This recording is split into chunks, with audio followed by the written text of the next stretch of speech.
जय हिंद, वंदे मातरम। स्वागत है आप सभी साथियों का गेंजर लर्निंग गुरुजी प्लेटफॉर्म में। तो हम लोग यहाँ पे डेली बिहार टीचर एग्जाम से रिलेटेड प्रैक्टिस प्रश्नों को कर रहे हैं। कल के भी क्लास में हम लोग बहुत ज़्यादा इम्पोर्टेंट प्रश्नों को किए थे और प्रीवियस ईयर के प्रश्न किए थे। तो कल की अगर आप लोग प्रैक्टिस सेट नहीं देख पाए हैं वन, तो आप लोग उसको जरूर देखिएगा। उसका लिंक डिस्क्रिप्शन में दिया गया है या प्लेलिस्ट में जाकर आप उस वीडियो को देख सकते हैं। तो 10 मिनट की हमारी क्लास होती है और 10 मिनट में हम लोग 25 प्रश्न करते हैं डेली। ठीक है, तो आइए स्टार्ट करते हैं। प्रश्न पहला, यहाँ पे आप फर्स्ट प्रश्न को देख सकते हैं। फर्स्ट प्रश्न कर है कि असम में अंग्रेजों की कर नीतियों के खिलाफ किस वर्ष में पाथुराघाट किसान विद्रोह हुआ था? किस वर्ष में पाथुराघाट किसान विद्रोह हुआ था? तो यहाँ पे ऑप्शन हम लोग सी ऑप्शन को ठीक करेंगे। 1894 में। कब हुआ था? तो 1894 में पाथुराघाट किसान विद्रोह हुआ था। ओके, समझ में आ गया। अगर आप लोग इस क्लास की पीडीएफ लेना चाहते हैं तो डिस्क्रिप्शन में टेलीग्राम चैनल का लिंक दिया गया है। आप लोग टेलीग्राम चैनल को ज्वाइन कीजिए। वहाँ पे जो क्लासें हो रही है वहाँ पे उस क्लास की पीडीएफ उपलब्ध कराई जा रही है। ठीक है, आगे देखेंगे प्रश्न 2 पे। 2 नंबर जो प्रश्न कर है कि स्टेट ड्राइव पुस्तक के लेखक कौन है? स्टेट ड्राइव पुस्तक के लेखक कौन है? तो सुनील गावस्कर का नाम आता है। ऑप्शन बी जो है यहाँ पे राइट होगा। सुनील गावस्कर जो है स्टेट ड्राइव पुस्तक के लेखक हैं, या कह सकते हैं इस पुस्तक के विमोचन किसने किया है? तो सुनील गावस्कर ने किया है। प्रश्न बढ़ेंगे तीसरे नंबर पे। यहाँ पे जो तीसरा नंबर प्रश्न कर रहे हैं कि वर्ल्ड वाइल्ड लाइफ फंड इसका प्रतीक जो है कौन सा जानवर है? सुंदर सा प्रश्न है, बहुत ज्यादा इंपॉर्टेंट भी है। तो जाइंट पांडा, यहाँ पे बी ऑप्शन को हम लोग टिक करेंगे। जाइंट पांडा जो हो जाएगा ये WWF का प्रतीक के रूप में जानवर माना जाता है। WWF का फुल फॉर्म क्या होगा? तो वर्ल्ड वाइल्ड लाइफ फंड। ठीक है, इसे जरूर ध्यान में रखिएगा। प्रश्न बढ़ेंगे 4 पे। यहाँ पे जो चौथा नंबर प्रश्नों को देख सकते हैं, कह रहे हैं कि धौलाधार श्रृंखला जो है कौन सी हिमालय श्रेणी का हिस्सा है? धौलाधार जो श्रृंखला है ये कौन सी हिमालय श्रेणी का एक हिस्सा है? तो हम लोग यहाँ पे लघु हिमालय सही करेंगे। यहाँ पे ए ऑप्शन सही होगा। ठीक है, तो दोस्तों आप लोग इस वीडियो को शेयर कीजिएगा कि यहाँ पे 10 मिनट में 25 प्रश्न हम लोग डेली करते हैं। जो क्लासें होती है उस क्लास में हम 25 प्रश्न करते हैं। 10 मिनट 25 प्रश्न है, बहुत ज़्यादा इंपॉर्टेंट है। आगे देखेंगे प्रश्न 5 पे। व्हाट इज इनर्शिया की बात कर रहा है कि जड़त्व जो है ये क्या है? जड़त्व क्या है? सुंदर सा प्रश्न है, बहुत ज़्यादा इंपॉर्टेंट भी है। जड़त्व क्या है? तो वर्तमान स्थिति में होने वाले परिवर्तन का प्रतिरोध करने की प्रवृत्ति को जड़त्व कहा जाता है। या किसी शरीर को त्वरण प्रदान करने की प्रवृत्ति, किसी शरीर को विश्राम में लगाने की प्रवृत्ति और उसके वर्तमान अवस्था परिवर्तित करने की प्रवृत्ति। तो ये ऑप्शन यहाँ पे सही होगा। वर्तमान स्थिति में होने वाले परिवर्तन का प्रतिरोध करने की प्रवृत्ति वही जड़त्व कहलाता है, वही इनर्शिया कहलाता है। ठीक है, प्रश्न बढ़ेंगे हम लोग 6 नंबर पे। 6 नंबर जो प्रश्न है यहाँ पे एक निम्नलिखित में से कौन सा दर्श पास कर सकते हैं? दर्श या कहिए या पास किए। भारत, चीन, म्यांमार के त्रिजंक्शन सीमा पर स्थित है। जो दर्श है ये भारत, चीन और म्यांमार के त्रिजंक्शन पर स्थित है, कौन सा है?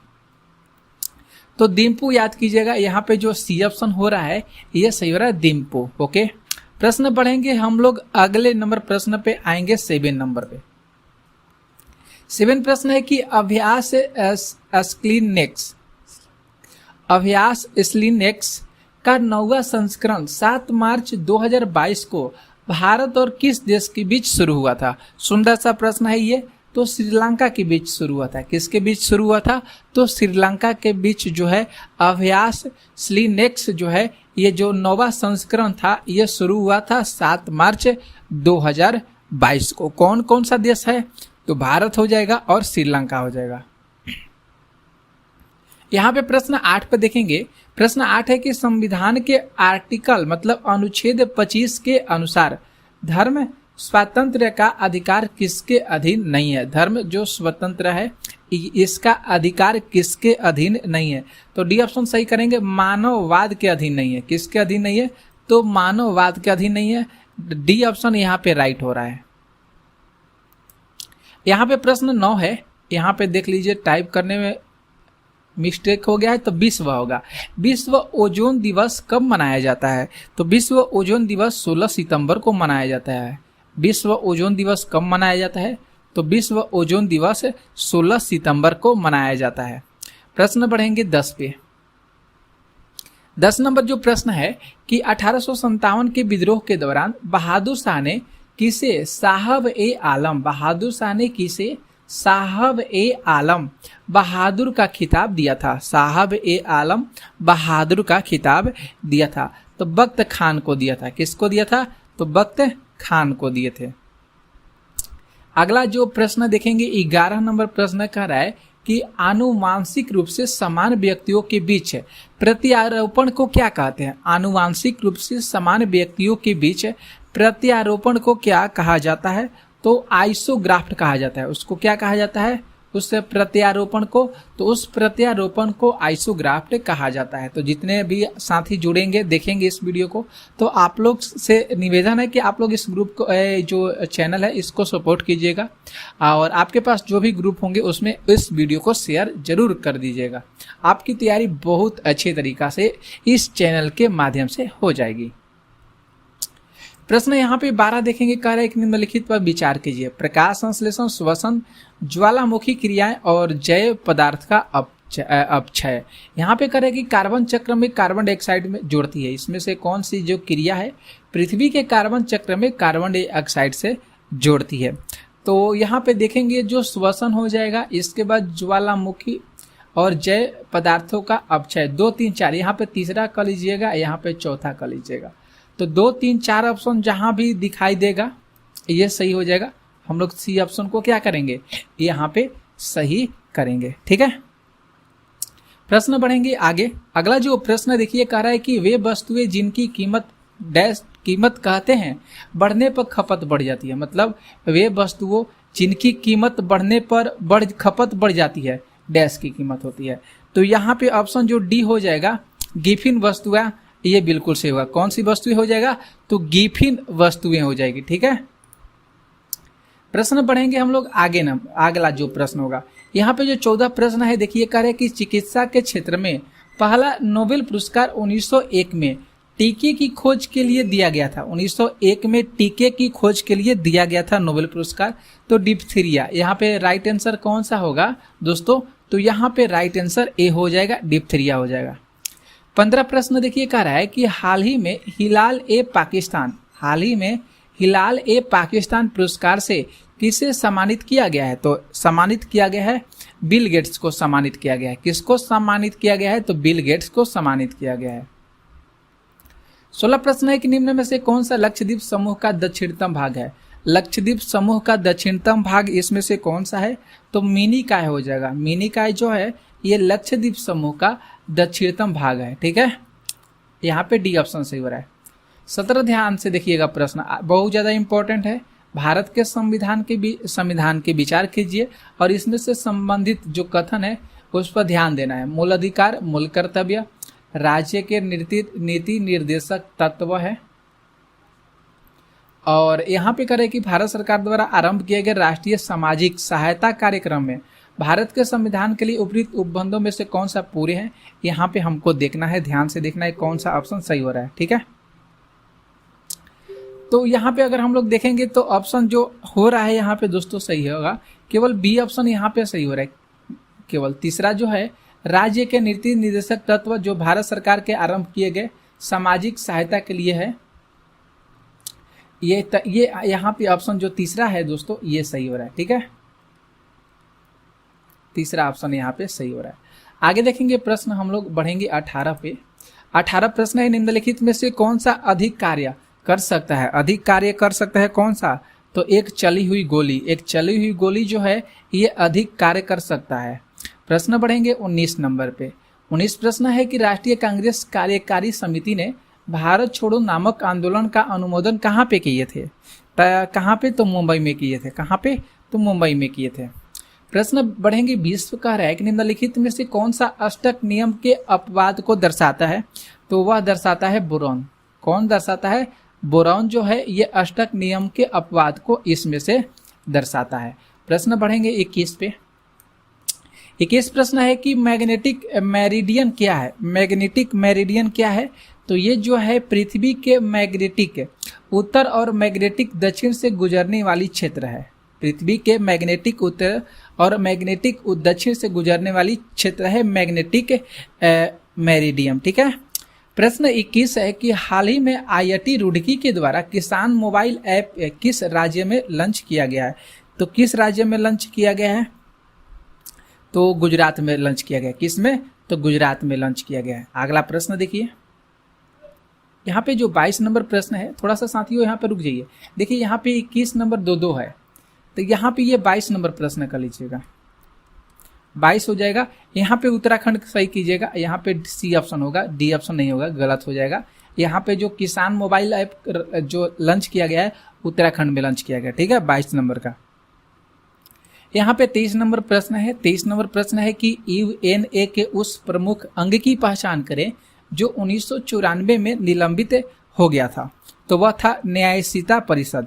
न्यायशीता परिषद जो है ये 1994 में यह निलंबित हो गया था।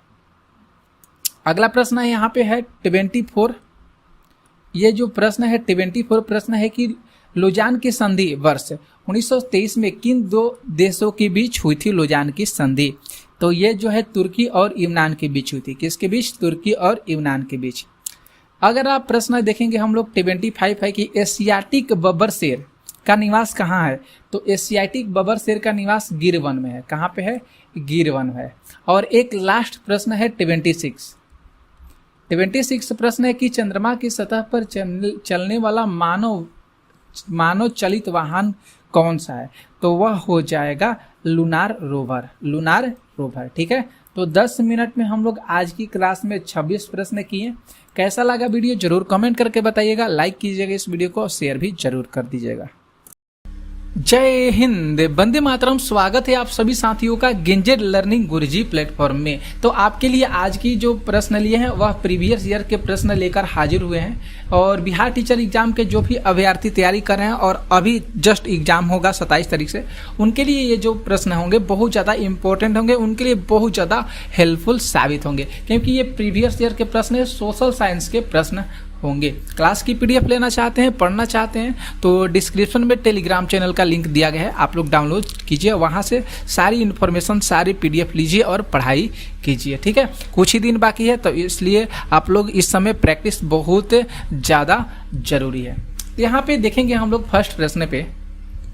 यहाँ पे जो फर्स्ट प्रश्न करे कि कनौज के लिए त्रिपक्षीय संघर्ष निम्नलिखित में से कौन कौन सी ताकतों के द्वारा लड़ा गया था?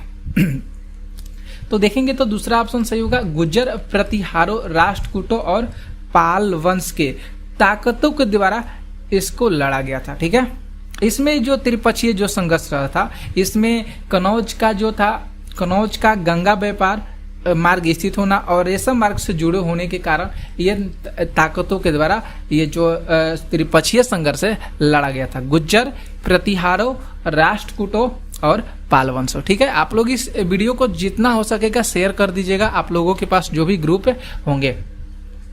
आगे देखेंगे प्रश्न 2 पे। इस तरह के प्रश्न बहुत ज़्यादा बार आए हुए हैं प्रश्न में। BPSC जो फेज 1 और 2 का एग्जाम हुआ है उसमें इस तरह के प्रश्न बहुत ज़्यादा बार पूछे गए हैं और आएंगे भी इस बार। ठीक है, तो देख सकते हैं यहाँ पे वक्तव्य A दिया गया है और B दिया गया है।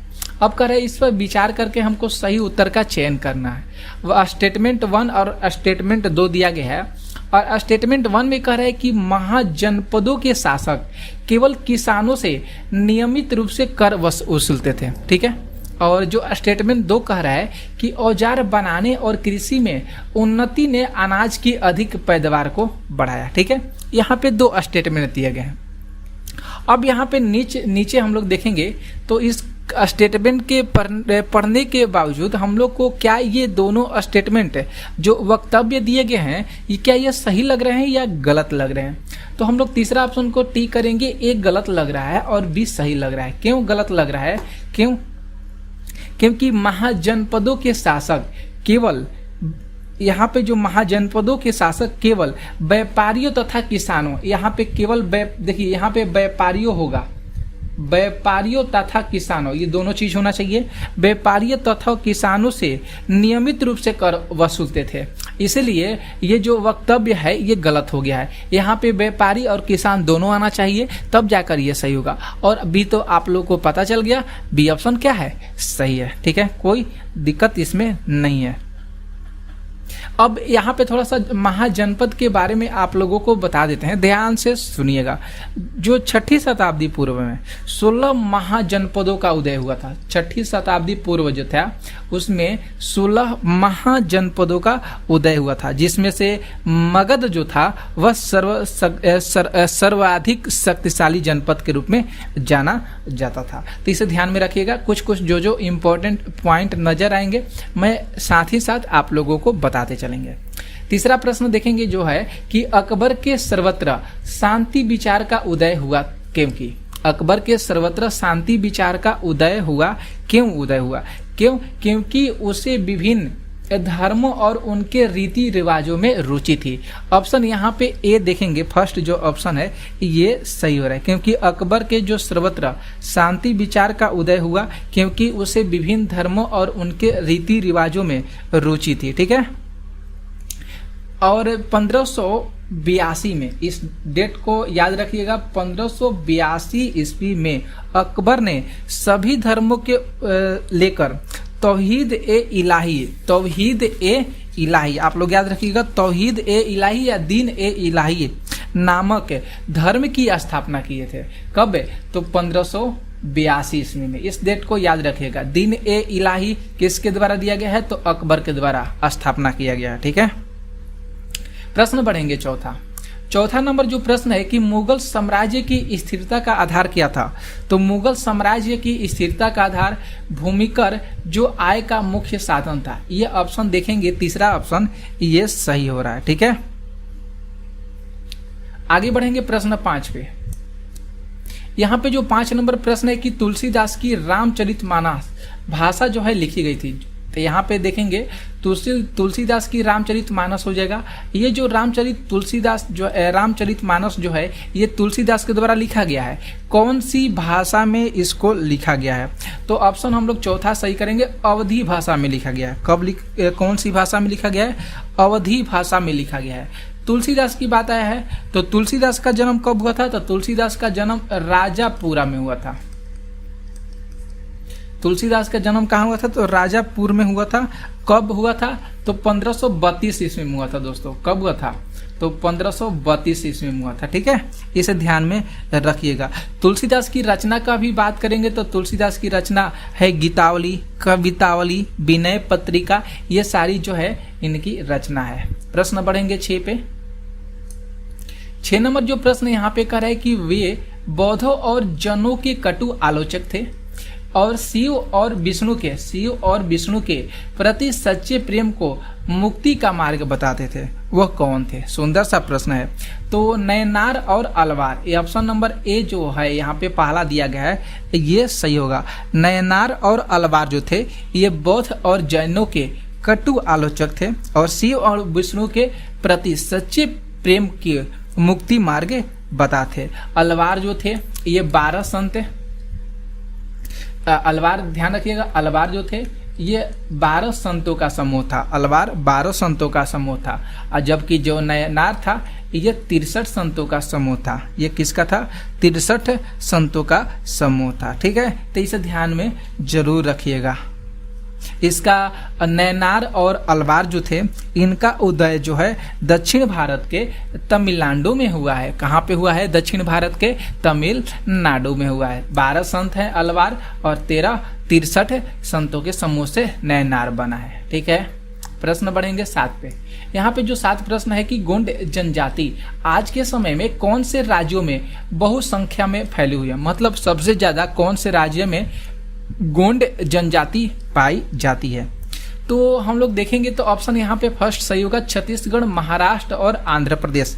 ये जो तीनों राज्य हैं यहाँ पे गोंड जनजाति जो है सबसे ज़्यादा पाई जाती है। इस ऑप्शन के अनुसार ही हम किए हैं, लेकिन गोंड जनजाति कहाँ पे पाई जाती है, कौन कौन सा राज्य है, तो देखिए आप लोग को बता देते हैं। मध्य प्रदेश तो सही है, इसके बाद छत्तीसगढ़, महाराष्ट्र सही हो, 3 हो गया स्टेट। इसके बाद गुजरात याद कीजिएगा, झारखंड भी याद करिएगा, कर्नाटक, तेलंगाना, इसके बाद उत्तर प्रदेश, पश्चिम बंगाल, उड़ीसा। ये सारे जो स्टेट आप लोगों को बताए हैं यहाँ पे गोंड जनजाति पाई जाती है। विश्व के सबसे बड़ी आदिवासी जनजाति के रूप में गोंड जनजाति को जाना जाता है, सबसे बड़ी जनजाति है। और भारत की सबसे बड़ी जनजाति कौन सी है, तो भारत की सबसे बड़ी जनजाति गोंड जनजाति है। समझ में आ गया? बढ़ेंगे प्रश्न आगे। यहाँ पे जो 8 प्रश्न देखिए कह रहा है कि निम्नलिखित पर विचार कीजिए और सही विकल्प को चुनना है। तो देखेंगे तो बहुत से आदिवासी समूह बाजार और व्यापारियों को अपने शत्रु समझते थे। बी कह रहा है कि अंग्रेजी राज्य में होने वाले परिवर्तन की अनुभव पर आदिवासी समूह खुश थे। और सी कह रहा है कि दिक्कू लोग ने आदिवासियों की आर्थिक और सामाजिक संपन्नता में सहायता की थी। अब यहाँ पे देखेंगे तो कौन सा ऑप्शन सही हो रहा है, तो देखिए यहाँ पे ऑप्शन पहला जो दिया गया है केवल ये सत्य हो रहा है। यहाँ पे केवल ये सत्य हो रहा है क्योंकि बहुत से आदिवासी जो समूह थे वह बाजार और व्यापारियों को अपना शत्रु समझते थे। ठीक है, आगे बढ़ेंगे प्रश्न हम लोग 9 प्रश्न पे। यहाँ पे जो 9 प्रश्न कर रहा है कि सतनामी आंदोलन का गठन किसकी सामाजिक स्थिति को सुधारने के लिए किया गया था? सतनामी आंदोलन का गठन, तो यहाँ पे तीसरा ऑप्शन को सही करेंगे, मध्य भारत में चमड़े का काम करने वाले समूहों के लिए। मध्य भारत में चमड़े का काम करने वाले समूहों के लिए ये जो सतनामी आंदोलन का गठन किया गया था सामाजिक स्थिति को सुधारने के लिए, सामाजिक स्थिति को सुधारने के लिए। प्रश्न बढ़ेंगे 10 पे। 10 प्रश्न एक निम्नलिखित में से कौन से आंदोलन जाति उन्मूलन के विरुद्ध स्पष्ट रूप से अपने प्रभाव के क्षेत्र में मेल खाते हैं? बहुत सुंदर सा प्रश्न है और बहुत अच्छा सा प्रश्न है, एग्जाम के पॉइंट ऑफ व्यू से बहुत ज़्यादा है। तो दोस्तों आप लोग देख रहे होंगे वीडियो को तो लाइक जरूर कीजिएगा और इस वीडियो को शेयर भी जरूर कर दीजिएगा। तो हम लोग तीसरा ऑप्शन को टिक करेंगे। यहाँ पे जो तीसरा ऑप्शन होगा ये सही होगा, सत्य शोधक समाज। कौन सा क्षेत्र जो है मेल खाता है? सत्य शोधक समाज। ये सत्य शोधक समाज की स्थापना ज्योतिबा राय फूले के नेतृत्व में किया गया था जाति विरोधी आंदोलन के रूप में। सत्य शोधक समाज की स्थापना 24 सितंबर को हुआ था, 24 सितंबर 1873 ईस्वी में हुआ था इसकी स्थापना। ठीक है, ज्योतिबा फूलों के द्वारा। आगे बढ़ेंगे प्रश्न 11 पे। देखिए प्रश्न अच्छा है। 11 प्रश्न निम्नलिखित में से कौन से दावे जाति विरोधी समाज सुधारक से सही रूप से मेल खाते हैं? तो यहाँ पे दिया गया है कि निम्न जातिया द्रविड़ संस्कृति के वास्तविक समर्थक हैं घासीदास। ये देखिए सुंदर सा प्रश्न है। जाति के आधार पर लोगों में भेदभाव नहीं करना चाहिए क्योंकि संपूर्ण मानवता एक ही जाति से संबंध रखती है, ये श्री नारायण गुरु। और शूद्र और अति शूद्रों को जाति भेदभाव को एकजुट होकर चुनौती देनी चाहिए, ये ज्योतिबा राय फूले। ठीक है, तो यहाँ पे देखेंगे कौन सा ऑप्शन यहाँ पे देखेंगे तो ऑप्शन नंबर ए और बी दोनों सही है। यहाँ पे ऑप्शन नंबर जो यहाँ पे जो जाति विरोधी समाज सुधारक का सही रूप है, यहाँ पे ऑप्शन ए और ऑप्शन बी दोनों सही है। प्रश्न बढ़ेंगे 12 पे। देखिए बहुत सुंदर सा प्रश्न है, इसी तरह के प्रश्न मिलेंगे। औपनिवेशिक भारत में प्रशासन के भारतीयकरण की मांग के लिए विषय में कौन से वक्तव्य जो स्टेटमेंट है वह सही है? तो देखेंगे तो ऑप्शन नंबर 1 कह रहा है कि अधिकांश नौकरियों पर अंग्रेजों का एकाधिकार था। इसके द्वारा आशा की गई कि धन का बहाव इंग्लैंड की ओर से रोका जा सकेगा। इसके द्वारा आशा की गई कि यह भारतीयों के लिए इंग्लैंड में अधिक रोजगार के अवसर बनाएगा। तो ऑप्शन हम लोग देखेंगे यहाँ पे जो ऑप्शन है तीसरा है ये सही होगा। ए और सी सत्य हो रहा है, ए और सी ऑप्शन जो है ये सही हो रहा है। प्रश्न बढ़ेंगे हम लोग 13 नंबर पर। 13 नंबर प्रश्न है कि रॉलेट सत्याग्रह के विषय में इन स्टेटमेंट पर विचार कीजिए और उचित विकल्प को चुनिए। तो रॉलेट एक्ट के विरुद्ध सत्याग्रह के लिए गांधी जी ने 1919 में घोषणा की। इस एक्ट में पुलिस की शक्तियां बढ़ाई गई और वहीं एक एक्ट आम आदमी के मौलिक अधिकार भी सशक्त करता है। 6 अप्रैल 1919 को अपमान और याचना दिवस के रूप में मनाया गया। तो देखेंगे दोस्तों, तो ऑप्शन नंबर यहाँ पे जो सी ऑप्शन हो रहा है, तीसरा देख लीजिए, ए और सी, ये सही होगा। ये ऑप्शन ए और सी सही है, पहला ये और ये, ठीक है। क्योंकि गांधी जी ने रॉलेट एक्ट जो है 1919 में सत्याग्रह के लिए घोषणा किए थे 1919 में, ठीक है। 6 अप्रैल 1919 को अपमान और याचना दिवस के रूप में मनाया जाता है। 14 देखिए प्रश्न, 14 नंबर प्रश्न है कि आप क्या सोचते हैं, मीराबेन जैसे गांधीवादी पंचवर्षीय योजना में विज्ञान और मशीनरी पर बल की आलोचक थी। यहाँ पे ऑप्शन अच्छा सा प्रश्न है। तो यहाँ पे देखेंगे इसमें लघु और नकारात्मक प्रभाव पड़ेंगे और भी घट जाएंगे। तो देखिए ऑप्शन हम यहाँ पे दूसरा सही करते हैं। इसमें पर्यावरणीय खतरों के कारण मानव जीवन पर दूरगामी प्रभाव देखने को मिलेगा, ठीक है। तो 14 ऑप्शन का बी ऑप्शन सही हो रहा है। 15 देखिए प्रश्न है यहाँ पे, निम्नलिखित मानचित्रों के संदर्भ में कौन सा कथन सही है। मानचित्रों के संदर्भ में कौन सा कथन सही है। तो मानचित्र के 3 घटक हैं, दूरी, समय और चिन्ह है। और जब बड़े क्षेत्रफल वाले भाग जैसे महाद्वीपों, देशों के कागजों दिखाना होता है, तब हम छोटे पैमाने वाले मानचित्र का उपयोग करते हैं वहीं। और जब एक छोटे क्षेत्रफल वाले भाग जैसे गांव, हर कस्बा और कागज पर दिखाना हो तो उसे बड़े पैमाने वाले मानचित्र का उपयोग करते हैं, ठीक है। तो यहाँ पे अगर हम लोग देखेंगे दोस्तों, तो केवल बी और सी ऑप्शन सही हो रहा है। यहाँ पे कौन कौन सा ऑप्शन सही हो रहा है, तो ऑप्शन नंबर बी सही हो रहा है और ऑप्शन नंबर सी सही हो रहा है। प्रश्न बढ़ेंगे हम लोग आगे। 16 प्रश्न है कि निम्नलिखित लक्षणों के आधार पर महाद्वीप की पहचान कीजिए। लक्षणों के आधार पर महाद्वीप की पहचान कीजिए। तो यहाँ पे करें कि विषुवत वृत्त इस महाद्वीप के लगभग मध्य भाग से होकर गुजरता है। इस महाद्वीप का सबसे बहुत बड़ा भाग उत्तरी गोलार्ध में स्थित है। तो यहाँ पे देखेंगे तो ऑप्शन कौन सा सही होगा। तो देखने के बाद ऑप्शन नंबर तीसरा सही हो रहा है, अफ्रीका देश। कौन सा हो रहा है, अफ्रीका महाद्वीप के लगभग मध्य से होकर गुजरता है विषुवत वृत्त, ठीक है। प्रश्न बढ़ेंगे 17 पे। 17 प्रश्न है, निम्न में से कौन सी पृथ्वी के ताप कटिबंध का अनुक्रम सही तरीके से रखा गया है। बहुत सुंदर सा प्रश्न है। तो उष्ण कटिबंध, दक्षिण शीतोष्ण कटिबंध, शीत कटिबंध, उष्ण कटिबंध, उत्तोष्ण कटिबंध और शीत कटिबंध। ये ए और बी ऑप्शन हमको लग रहा है सही होगा। ऑप्शन नंबर ए और ऑप्शन बी, ठीक है। ऑप्शन ए और ऑप्शन बी सही हो रहा है। आगे देखेंगे प्रश्न 18 प्रश्न है कि देशांतर के संदर्भ में निम्नलिखित में से कौन सा कथन सही है। तो देखेंगे तो ऑप्शन नंबर यहाँ पे, देशांतर काल्पनिक अर्धवृत्ताकार रेखाएं हैं जिनकी त्रिज्या समान होती है। प्रमुख यामोत्तर पृथ्वी के 2 बराबर हिस्सों में विभाजित करता है, उत्तरी गोलार्ध और दक्षिणी गोलार्ध। 180 डिग्री पर पूर्व और 180 डिग्री पश्चिमी यामोत्तर गोलों पर एक दूसरे के विपरीत है। देशांतरीय यामोत्तर के बीच की दूरी ध्रुवों की तरफ बढ़ती घटती है और ध्रुवों पर शून्य हो जाती है। तो यहाँ पे ए और डी ऑप्शन सही हो रहा है। ए और डी ऑप्शन सही हो रहा है। देख लीजिए ऑप्शन कहाँ दिया गया, तीसरा दिया गया है। आगे देखिए प्रश्न, ऐसा ही सारे प्रश्न लिए हैं। यहाँ पे सही ऑप्शन चुनना है, कथन ए या कथन बी। हरे पौधे CO2 का प्रयोग करके अपना भोजन तैयार करते हैं। CO2 की मात्रा जितनी अधिक होगी पृथ्वी पर उतना ही जंगल होगा। तो यहाँ पे देखेंगे तो ऑप्शन तीसरा सही हो रहा है। ए सत्य है और बी क्या है, असत्य है, ठीक है। ऑप्शन नंबर ए सही है। 20 जो प्रश्न है यहाँ पे देखिए, करे कि भूकंप की तीव्रता रिएक्टर स्केल पर मापी जाती है। रिएक्टर पैमाने पर कौन सा मान सबसे अधिक वस्तुओं को गिराने पर बहुत ज्यादा क्षति होता है। तो ऑप्शन नंबर हम लोग दूसरा सही करेंगे, कितना, 5.0, ठीक है दोस्तों। अब यहाँ पे देख सकते हैं अगला जो प्रश्न है, हम 25 प्रश्न लिए हैं। यहाँ पे जो दोस्तों बहुत लंबा वीडियो हो जाएगा, ठीक है। तो हम केवल 20 प्रश्न तक रख देते हैं। इसके आगे की लेक्चर में हम आप लोगों को इसके आगे के सारे प्रश्न करा देंगे। आज के लिए हम 20 ही प्रश्न लेते हैं, जो लंबा वीडियो हो जाएगा, ठीक है। तो मिलेंगे नेक्स्ट वीडियो में, तब तक के लिए जय हिंद, जय भारत। आप लोग इस वीडियो को जितना हो सकेगा शेयर कीजिएगा।